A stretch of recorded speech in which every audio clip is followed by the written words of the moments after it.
প্রথমে বুঝে নেওয়া যাক এই থিওরিটা কি। 1959 সালে চার্লস ডারউইন তার বই অন দ্য অরিজিন অফ স্পিসিসে বলেন, সব প্রাণী একটা সাধারণ পূর্বপুরুষ থেকে এসেছে। তার থিওরি অনুযায়ী লক্ষ লক্ষ বছর আগে বানরের মতো প্রাণী থেকে ধীরে ধীরে মানুষ হয়েছে। তারা বলে আপনার দাদা দাদির দাদা একটা বানর ছিল। কিন্তু ভাই বোনেরা, এটা কোনো প্রমাণিত সত্য নয়, শুধু একটা থিওরি। ডারউইন নিজেও বলেছিলেন এতে অনেক ফাঁক আছে। আজকের বিজ্ঞানীরাও এতে একমত নন।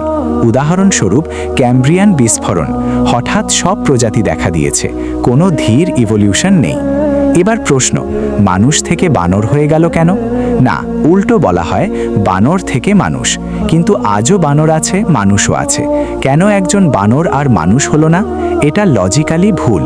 কোরআন মজিদে আল্লাহ তাআলা স্পষ্ট বলেছেন, শুনুন সূরা আল হিজর 15-26, ওয়ালাকদ খালাকনাল ইনসানা মিন সালাসালিম মিন হামাইম মাসনুনিন।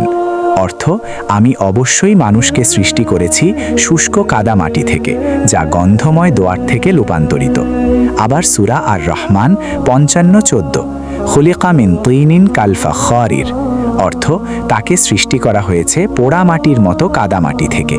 এবং সূরা আল বাকারা 2:30-39 আদম আলাইহিস সালামের সৃষ্টির পুরো ঘটনা বর্ণিত। আল্লাহ মাটি থেকে আদম আলাইহিস সালামকে সৃষ্টি করলেন, তারে ফুঁকলেন রূহ, তাকে নাম শিখিয়ে জিন ও ফেরেশতাদের উপর শ্রেষ্ঠত্ব প্রমাণ করলেন। হাওয়া আলাইহিস সালাম তার পাঁজর থেকে সৃষ্টি, কোনো বানরের কথা কোথাও নেই।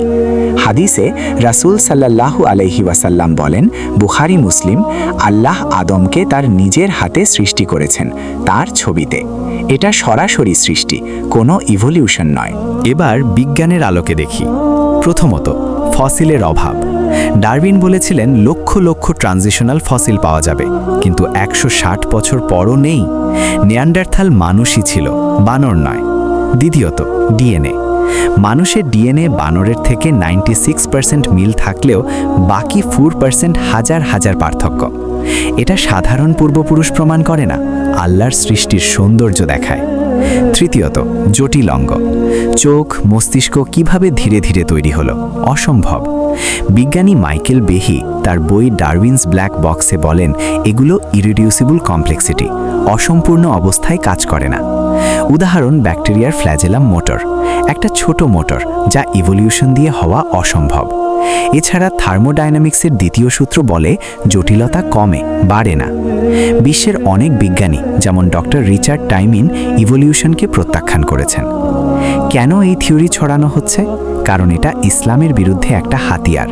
শয়তান চায় আমরা আল্লাহর সৃষ্টিকর্তা হিসেবে বিশ্বাস না করি।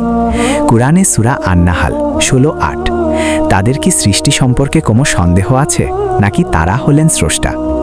পশ্চিমে এটা ধর্মবিরোধী প্রপাগান্ডা, কিন্তু ইসলাম বলে সব প্রাণী আল্লাহর সৃষ্টি, কিন্তু মানুষ আল্লাহর খলিফা। সূরা আত-তিন 95:4, লাখালাই আমি মানুষকে সর্বোত্তমভাবে সৃষ্টি করেছি। উদাহরণ, আপনার শরীরের প্রতিটা কোষে আল্লাহর নাম লেখা। এটা কি বানরের থেকে এলো? না, আল্লাহর অলৌকিক সৃষ্টি। প্রিয় ভাই বোনেরা, মানুষ কখনো বানর হয়নি, হবে না। আমরা আল্লাহর সরাসরি সৃষ্টি। এই জ্ঞান ছড়ান, সন্তানদের শেখান। দোয়া করি আল্লাহ আমাদের ঈমান মজবুত করুন। আমিন। লাইক, কমেন্ট করুন। আল্লাহর সৃষ্টি সর্বশ্রেষ্ঠ। শেয়ার করুন, সাবস্ক্রাইব করুন এবং পরবর্তী ভিডিওর জন্য বেল টিপুন। আরও ইসলামিক কার্টুন, লেকচারের জন্য চ্যানেল সাপোর্ট করুন। ওয়াসসালামু আলাইকুম।